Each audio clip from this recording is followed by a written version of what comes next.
Welcome to this very special edition of the KJ Masterclass Live, the show which ensures that you profit from your time spent here with experts, either through their industry insights, information, or simply learning from them.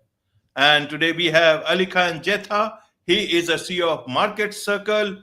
He is a bootstrap tech entrepreneur, arrived in Canada as a refugee, and built a successful business with thousands of customers around the world. Welcome to the show, AJ. Happy to be on. Thank you for having me. You are welcome. Welcome to the show. Welcome to India in this online form. And I'm sure not just in India, but a lot of people across the globe will benefit from what we are going to talk right now. We'll talk about how one can bootstrap success with resilience, like you have done for yourself. We'll learn all about that. Let's learn a bit about your journey, your background, so that the audience knows who they are listening to. So I was born in the Congo, in Africa. My great grandfather came from India. I don't know where exactly, but that's where our origins are from.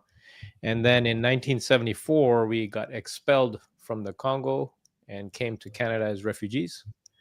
And then when we landed 2 weeks later, my father passed away from a heart attack, probably from all the stress. And then after that, it was me, my two sisters, and my mother, and we had to kind of figure out our way through in the new world. And that built some resiliency, just getting through that. So that's how I started.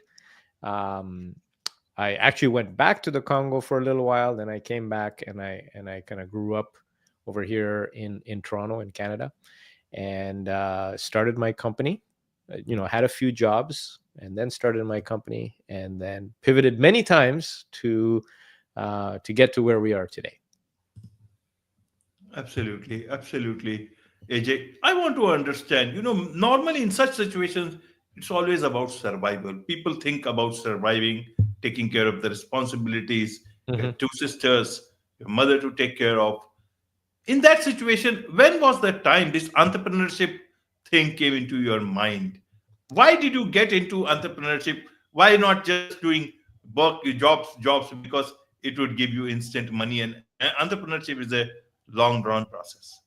Yeah, that's so I was very young when this happened, and actually my sisters and my mother supported me, and so the impetus for that is really because I kind of believe in small business. I believe, it happened to me where somebody, just anybody, decides that, I want to have a better life, I want to do something better, I want to do something more.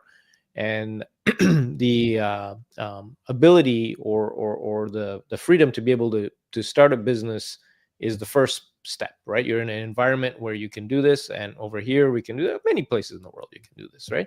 You need to take the impetus, and the real thing is that taking control of your own destiny, right? If I work for somebody else, it's, I felt that's my destiny is in somebody else's hands, but rather I'd rather have the destiny in my own hands. Work, if I fail, I fail. That's okay. That's my fault. Nobody else to blame. And so that kind of is the impetus for me to want to be a business owner and do the entrepreneurship thing, and also enable others to do the same. Absolutely. How did your coming as a refugee, that sort of an experience, shape your entrepreneurial spirit? Did it leave a positive impact, not so positive impact? Help us understand. I'm trying to understand a mindset of a person, who becomes a later on a tech entrepreneur. Yeah, so really the thing that I think is most important is that uh, difficult times sharpen the knife. And what I mean by that is that we didn't have an easy time. There were times we had no money for food. There were times we had all kinds of challenges, right? But we survived.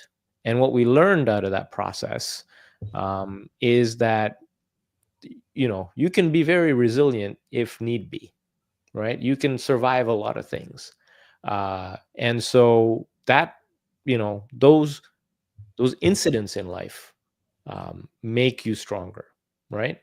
And when you've gone through some of that thing, then taking a risk on starting a business is not a big deal in comparison, right? Because you went through this step where you didn't even know if you had enough money for food, or if you sometimes didn't have enough money for food, right?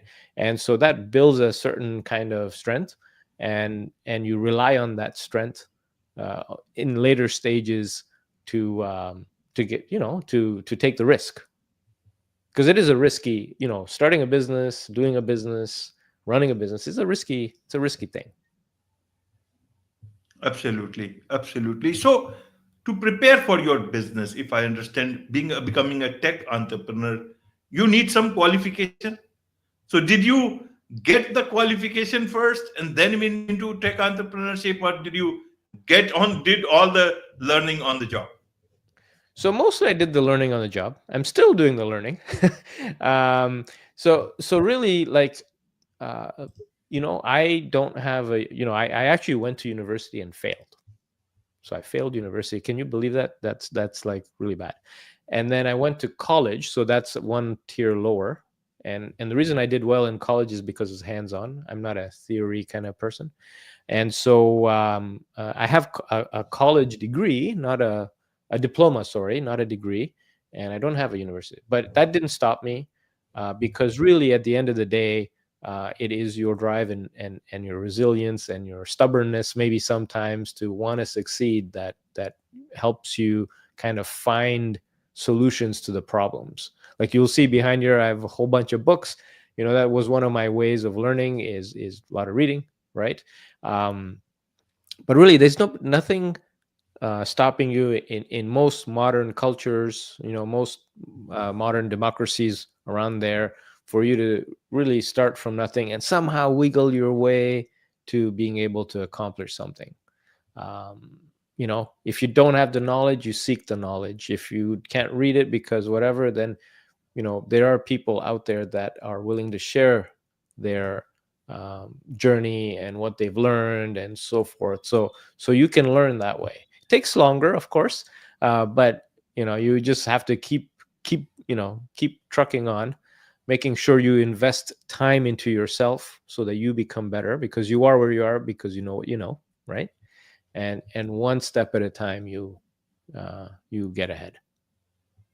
Where did you get the most important knowledge for business and life? Is it from the books behind you, or is it from somewhere in real life? I think there are, for me, it was a couple of things. One was the difficult situation that I was in, right? That was one thing. Then that gave me the determination. Then the next thing is, okay, well, where am I going to get this information? So I did a lot of observation when I worked for other people or for other thing, or in our community. If I saw somebody successful, I would pay attention. I'd watch. I'd be studying, right? The books helped me a lot. Some movies, and then lots of conversations. When I need to solve a problem, I'm not shy to go and ask people, "Hey, how did you do this?" or "What did you learn?" or "What can you share with me?" or something like that, in a respectful way, not in a disrespectful way. And then sometimes you have to ask many people before somebody's willing to kind of share some knowledge with you. Right. Is Market Circle was your first entrepreneurship venture, or you had some other? So I started another company called Tactical Step. That's a holding company that actually is Market Circle is within there, and so that's really my second venture, not my first. Um, I just that Tactical Step was a consulting company, etc., and I then converted it to a holding company. But that was so Market Circle is my second venture. But within Market Circle, I pivoted four major times, right? Again, you have to you understand the market and navigate the situation, not be too stubborn about what you have, and then see where the market is going, and being able to adjust and make those moves. Right. So, what is this Market Circle? How did this idea come to you? And did you build it for becoming rich, or did by growing it, or just growing it enough to be able to sell it? But I see you haven't sold it till now, and you call yourself makers of Daylight app. So it means Daylight is quite famous in its own way. Yes. So Market Circle originally did not start with what we're doing today. What the idea was the inspiration of Market Circle. So Market Circle, right, was a marketplace where you could put up goods for sale and negotiate a price as opposed to auction, or request a service and then negotiate a price. But we were a little ahead of our time. I wasn't able to raise any funding for that because it was a timing issue more than anything else. That's when the dot-com bubble burst and all that kind of stuff. So then we pivoted back to consulting for a little while. We did that. And then we pivoted to being a product company because we built Daylight for meeting our own needs to grow our consulting business. And then it became so that people wanted that kind of product, and we offered it as a product. And then we evolved again, pivoted again to a cloud-based SaaS business. And we're constantly having to adjust and change because competition is pretty fierce out there. So what does Market Circle do, and what is Daylight app? So Daylight app is our main application. In fact, that's the bread and butter. And what it is a you remember I told you that I kind of believe in small business and I want to enable other small businesses to grow, right? So this tool Daylight is built for that. The idea behind it is that you have your day-to-day productivity, which we have calendars, we have tasks, we have email in there, all that kind of stuff. And on top of that, we have two parts to a business. Number one, you got to get customers. And number two, you got to deliver on your promises, right? So getting customers is really important. A business cannot exist or live without customers. And so that part of our product is very good. And sometimes we refer to ourselves as a CRM with productivity or productivity with CRM. But that's because really to grow a business, you need customers. You get the customers, you close the deal. The next thing is you have to deliver on your promises, whatever that may be, whether it's a service that you're providing or something that you're building for them or what have you. So that's delivering on the promises, because that is number one, how you'll get paid. Number two, how you maybe get some referrals for other customers. And three, maybe get some repeat business from that customer if whatever you promised in the sales process, if you can deliver in the execution process. So that's kind of like what the app does. It targets companies 1 to 100 in size. Most of our companies are on the smaller side, between 3 and 10, 15, 17, like in that kind of things. We also have a lot of individuals that start out on their own and then eventually they grow. A lot of our customers, they do grow over time. Right. So was it all your money, or you got money from outside, from the venture guys? Yeah, no. So this part. So originally, when we did that Market Circle idea, where with the marketplace, I tried to raise money, but I failed. I had a little bit of friends and family money to build a prototype, but then I wasn't able to raise money. And then subsequently, I tried to raise money a few times, but I wasn't able to. So we built this business out of cash flow. And now, are you still looking to get money from outside to scale it up, or now you know that you can do it yourself? So I'm always open to it if I find the right kind of partner to help us in our mission, so to speak. I'm not closed off to it, but it hasn't happened yet, and I haven't I'm not going out there looking for it. But if I find the right person, I am definitely open to exploring that. Absolutely. Would you do you consider yourself as successful entrepreneur in that sense? Just you can't call yourself not successful just because didn't raise money. Well, no, I don't. I try not to put labels on myself. I am who I am. I try to be a good person, and I think I can do better. right? And so I strive to do better, and that means growing the business, being a better father, being a better husband, etc. Right? That I'm always trying to improve a little bit. Um, and so, can I improve? Can I be quote unquote more successful? Yes. Am I unsuccessful? I wouldn't say that, right? Because I've done something right. Otherwise, you wouldn't have me on your show.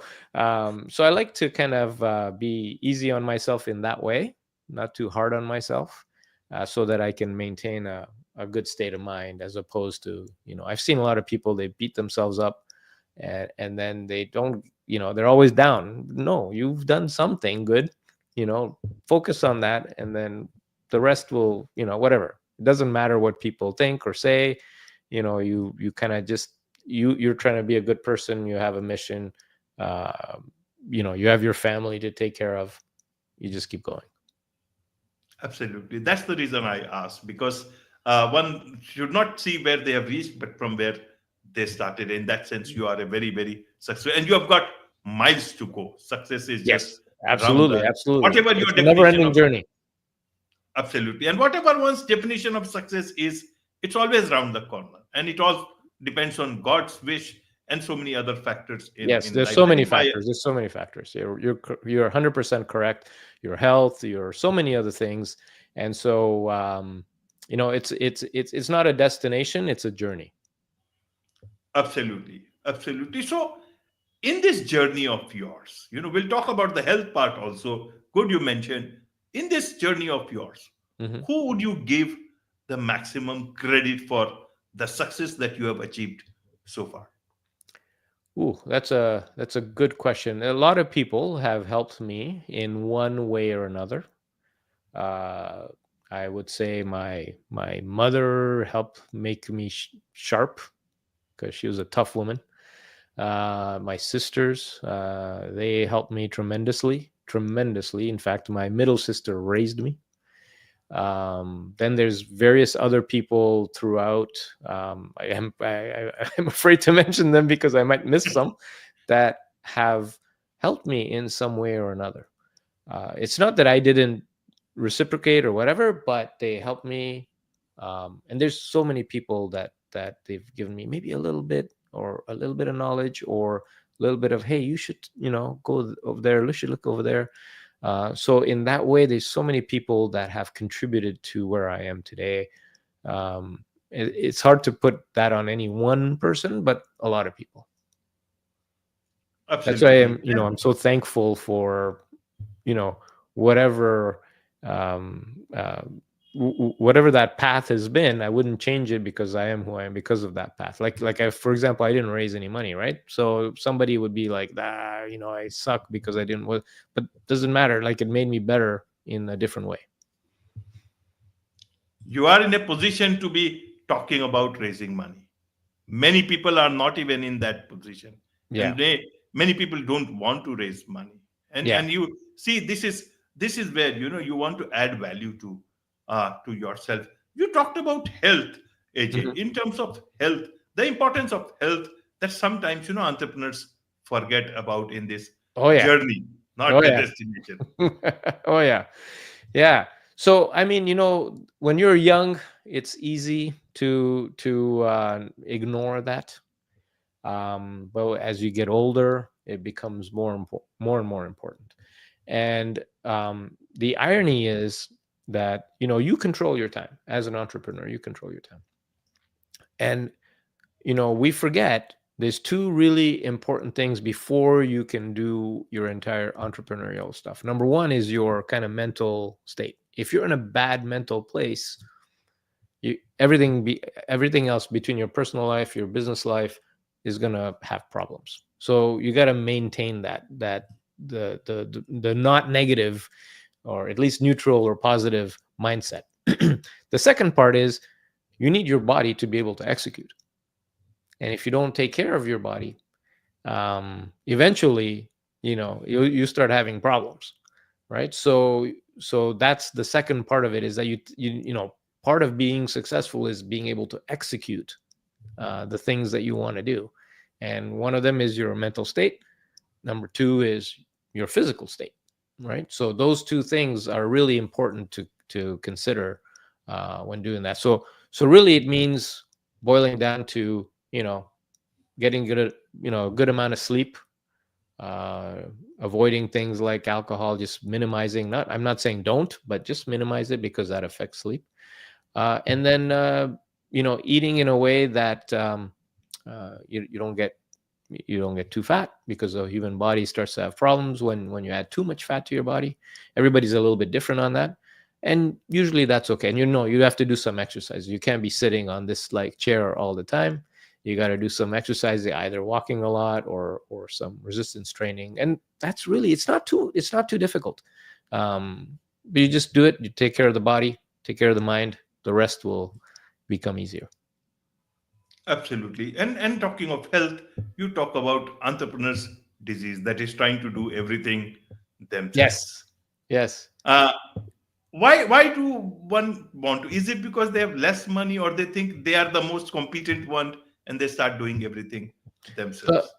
so I've seen this. I've seen this pattern in two different ways, or two different reasons. One reason is that the person is um, a little bit of a control freak themselves, right? They feel that nobody else can do the job as good as them.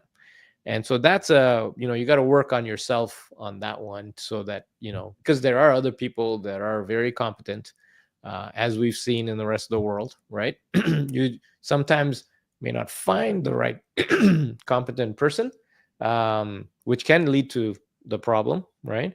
So that's an important aspect. The second one is, it's the other person that you have, that you want them to do something.